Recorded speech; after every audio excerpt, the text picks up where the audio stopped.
Deputeti i Partisë Demokratike Bilind Kylliçi u paraqit këtë të njëjtën në gjykatën e posaçme për dëshmuar si pjesë e hetimeve të dosjes 5D. Seanca u karakterizua nga momente tensioni për shkak të përplasjes mes Kylliçit dhe avokatëve të pandehurve. Gjatë marrjes në pyetje, avokatët e të pandehurve tentuan të vënë në dyshim besueshmërinë e dëshmisë së deputetit demokrat, duke nxjerrë në pa kontradikta të mundshme dhe duke akuzuar se deklarimet e tij kishin karakter politik dhe jo ligjor. Kylliçi kundërshtoi ashpër këtë qasje duke theksuar se çdo informacion që ofronte shërbente për zbardhjen e së vërtetës në këtë hetim.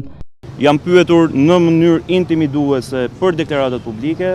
deri diku është shkuar edhe në kërkesë llogarie nga ana e avokatërve të mbrojtës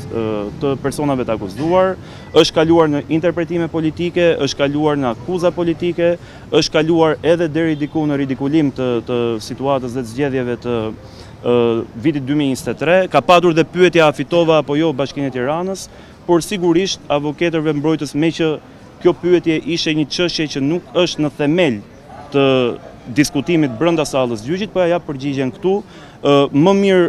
këtu ku jam unë sot, sesa si fituesi i zgjedhjeve të 14 majit vitit 2023 dhe shtabi i elektoral 5D, me që kishin hallin e rezultatit të 14 majit vitit 2023. Seanca vijoi me pyetje mbi burimin e informacionit dhe deklarimet e dhëna në publik, ndërsa Kylliçi theksoi gatishmërinë për të bashkëpunuar me drejtsinë dhe për t'i dhënë informacione të sakta mbi çështjet e hetura. Pavarësisht tensionit, dëshmia e tij u regjistrua e plot dhe do të përdoret si provë e rëndësishme në procesin gjyqësor. Dosja 5D lidhet me akuza të ndryshme për ish drejtor të institucioneve publike. Në korrik të vitit kaluar, SPAK njoftoi akuzat ndaj Redian Modhës dhe Mariglen Qatos për korrupsion pasiv dhe mosdeklarim të pasurive, ndërsa Taulan Tushe u akuzua për shkelje të barazisë në tendera. 3 ish drejtorë u arrestua në mars të vitit 2023 me urdhër të prokurisë së posaçme antikorrupsion dhe hetimet vijojnë për të dokumentuar rolin e tyre dhe të tjerëve në këtë çështje.